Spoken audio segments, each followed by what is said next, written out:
이 시간은 지난 시간에 에릭슨의 심리사회이론에서 하지 못했던 마지막 생산성 대 침체성에 대한 부분을 얘기하고요.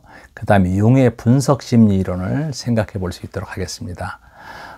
에릭슨이 얘기한 그 생산성 대 침체성, 이건 40세에서 65세 사이에 아마 그 성인이 경험하는 그런 심리사회적 위기다라고 볼 수가 있습니다. 가정적으로는 자녀를 낳아서 교육하고 또 사회적 전통을 전수시키고 가치관을 전달하는 그런 부모로서의 역할이 바로 생산성을 획득하게 된다고 볼 수가 있죠.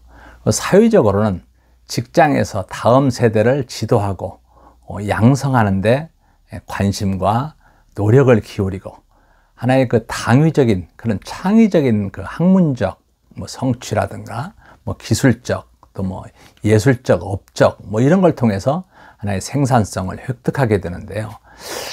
이 자신의 자녀가 또 없는 경우에는 다음 세대를 위한 사회적 봉사를 통해서 생산성을 또 획득하기도 합니다. 그래서 이 생산성을 제대로 획득 못하면 다음 세대에 대한 관심이나 배려를 하지 않고 자기 자신의 신체적, 물질적 측면에만 치중하게 돼서 타인에 대한 관대함이 결여되고 침체성에 빠질 수 있게 되는 거죠. 그래서 이러한 사람들은 자기 탐닉을 위한 것을 제외하고는 누구에게도 무엇에 대해서도 관여하지 않는 사람들이라고 볼 수가 있습니다. 즉 그들은 생산적으로 사회의 일원으로서 기능을 하지 못하고 자신의 욕구를 만족시키기 위해 살고 또 인간관계가 거의 없다고 볼 수가 있습니다. 또 생산성 대 침체성의 갈등이 성공적으로 해결되면 심리사회적 능력 또는 덕성인 바로 인내가 나타난다는 거죠. 이러한 그 배려는 심리적인 무관심의 반대 개념으로서 다른 사람을 위해서 마음을 쓰고 돌보는 것이고 누군가 문제가 있다는 느낌으로부터 비롯된다고 볼 수가 있습니다. 또 그 다음에 노년기가 이제 마지막인데요. 노년기는 바로 통합성 대 절망감의 어떤 심리 사회적 위기를 생각할 수가 있습니다. 노년기는 지금까지 자신이 살아온 삶을 돌아보는 시기라고 볼 수가 있죠. 그래서 자신의 생애를 돌아보면서 내 생애가 정말 보람 있었고 가치가 있었다는 것을 인식하고 또 오랜 삶을 통해 노련한 지혜를 획득하게 된다는 거죠. 그렇게 되면 말 그대로 그런 통합성을 갖게 된다는 겁니다. 통합성은 모든 관점에서 자신의 인생을 노력해보고 또 겸허하게 그렇지만 확고하게 나는 만족스럽다라고 확신하는 그런 능력에서 생기는 거죠. 그렇지만 노년기에 직업에서 은퇴한 후 신체적 경제적 무력감을 느낀다든가 지금까지 살아온 인생이 무의미하고 가치 없다고 생각하고 후회와 회한에 빠진다면 절망감을 느끼게 되어 있습니다. 그래서 이 절망감과 죽음에 대한 공포를 느끼는 노인들은 성취감을 이루지 못한 바로 지금까지 인생을 다른 방향으로 바꾸기에는 시간이 너무 짧다라는 것을 인식해서 그 초조해지기 시작을 합니다. 그래서 희망이 없고 고독에 찬 노인들은 비참한 절망감에서 인생을 끝내게 되는 것을 볼 수가 있죠. 그래서 이 통합성 대 절망감의 갈등이 성공적으로 해결되면 말 그대로 심리 사회적 능력 또는 그 덕성인 지혜를 갖게 되는 거죠. 이러한 지혜는 죽음에 직면하는 인생에 초연하되 이에 대해서 아주 적극적인 관심을 갖는 겁니다.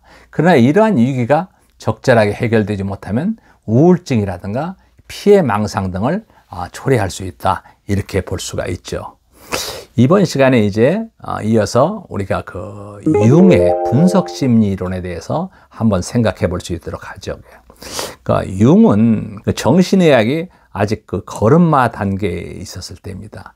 그때만 하더라도 유럽에서는 상당히 그 심리학과 거리가 먼 그런 영적인 것, 신령한 것 이런 것에 많이 매료가 될 때이죠. 그때 이제 상당히 그 센세이션을 일으켰던 게 찰스 다윈의 진화론이 나왔고요. 프로이드의 어떤 그 쉽게 해서 무의식에 대한 부분, 이런 부분들이 상당히 많이 유럽을 휩쓸었던 부분입니다. 그러다 보니까 이 융 자체도 개신교 목사의 장남으로 이제 태어납니다. 그런 가운데서 융의 가족은 상당히 교회와 굉장히 많은 관계가 있습니다. 그래서 삼촌 중 8명이 목사가 되고요.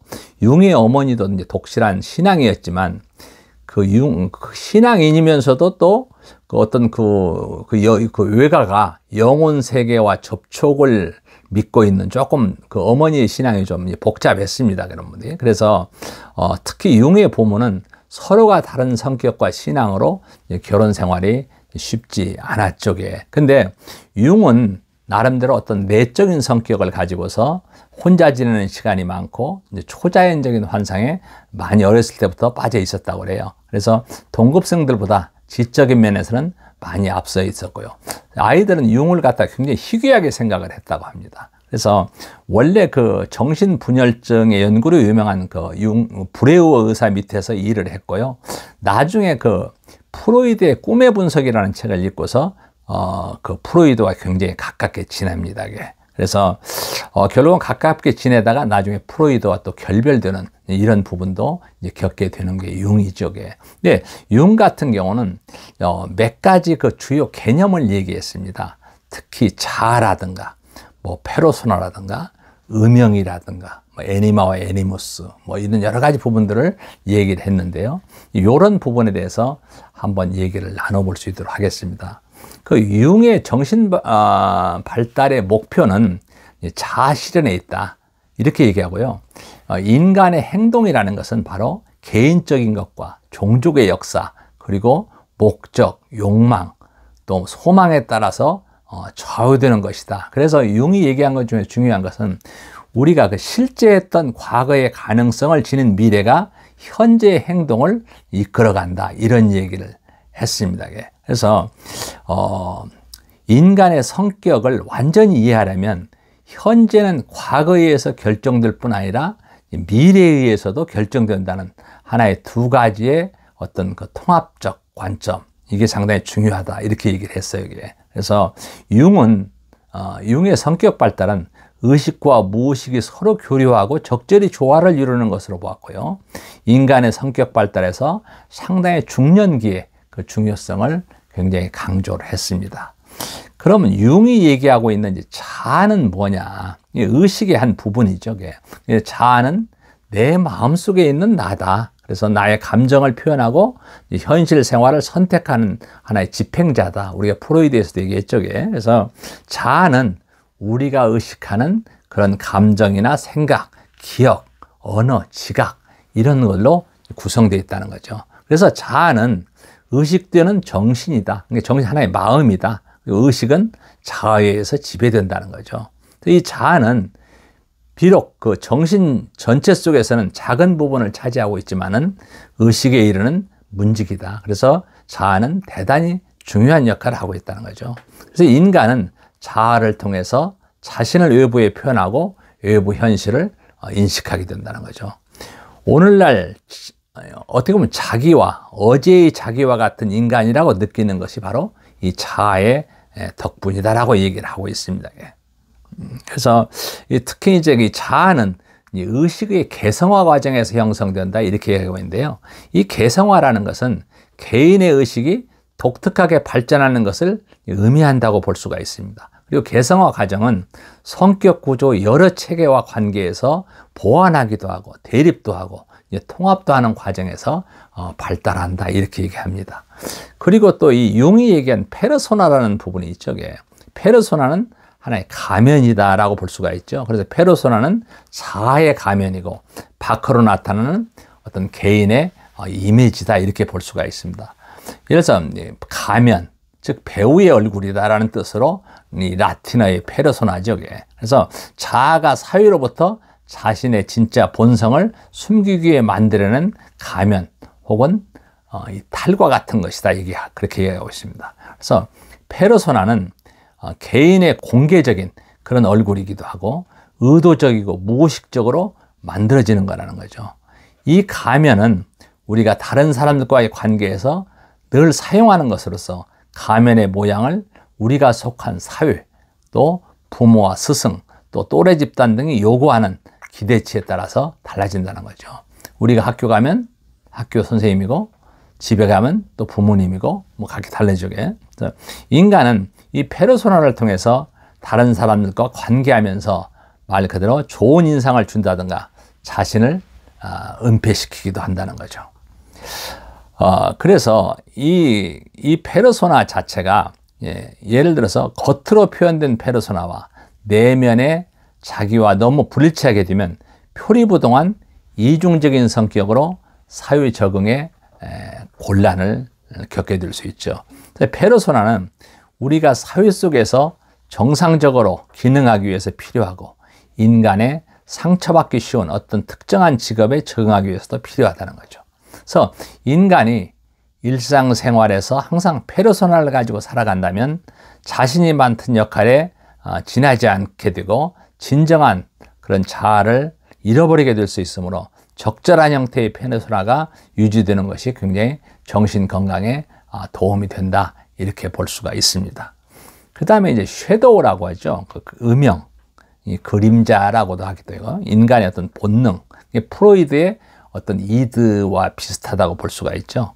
이 음영은 인간이 가진 본성의 어두운 면이라고 얘기합니다. 그래서 우리 자신이 볼 때 열등하고 야만적인 면이라고 할 수가 있죠. 그래서 자아는 이러한 음영의 모습을 자신의 인격으로부터 숨기기에 급급하지만 사실 음영이 반드시 나쁜 것만은 아니라는 거죠. 왜냐하면 인간이 자기 내부의 음영을 적절하게 받아들이면 인간의 정신 내부에 있는 의식과 또 무의식의 영역을 적절하게 통합할 수 있다는 그런 장점도 있기 때문이라는 겁니다.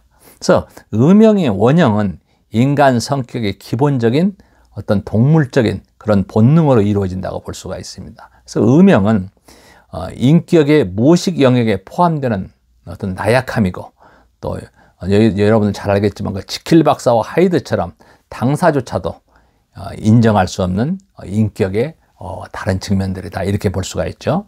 그리고 자아와 음영은 서로 균형을 이루는 한 쌍이 되어서 함께 작용하고, 융은 이를 두고 자신의 직관적 성격과 연결을 시키고 있습니다.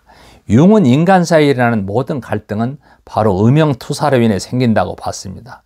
대부분의 그 음영은 인간이 어둡거나 사악한 측면을 나타내기 때문에 이제 긍정적인 자기상과는 상당히 상반된다, 이렇게 볼 수가 있죠. 음영을 사회적으로 나쁘다고 생각되는 면도 있지만 어떤 면에서는 어떤 생명력, 창조적인 그 원천, 이런 것들이 이제 되기도 한다라는 측면에서 우리가 생각할 수 있습니다. 또 하나는 그 애니마와 애니무스에 대해 생각해 볼 수가 있는데요. 애니마는 어떤 그 남자의 어떤 남자 안에 있는 그 여성적인 측면, 애니무스는 여성 안에 있는 남성적인 측면을 얘기할 수 있죠. 그래서 융은 인간의 본질은 바로 본질적으로 양성동물이다, 이렇게 얘기를 표현했습니다. 그래서 인간이란 생리적으로 남성과 여성 모두 양성의 호르몬을 분비하고 있고, 생리적인 측면에서도 남성과 여성 모두에게 양성이 특성이 존재한다, 이렇게 믿고 있습니다.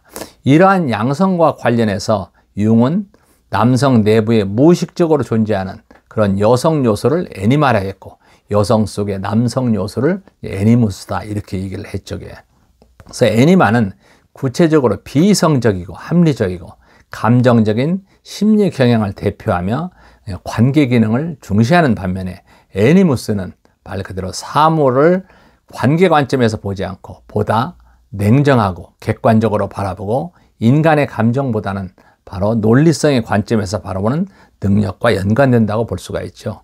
융에 의하면 말 그대로 애니마와 애니무스는 남성과 여성이 원시 시대부터 가졌던 어떤 종교적인 소산들이다, 이렇게 얘기를 하고 있습니다. 그래서 남성은 오랫동안 여성과 함께 생활함으로써 여성화되고, 또 여성은 남성과 함께 생활함으로써 남성화되어 온 것이라는 거죠. 그래서 남성은 자신의 내부에 존재하는 그런 애니마의 덕택으로 말 그대로 여성을 이해할 수 있고, 여자는 애니무스 덕분에 남성의 성질을 이해할 수 있게 된다는 얘기입니다. 그래서 남성에게 있어서 하나의 자아와 애니마, 여성에게 있어서 자아와 애니무스는 서로 보상관계를 갖는다는 거죠.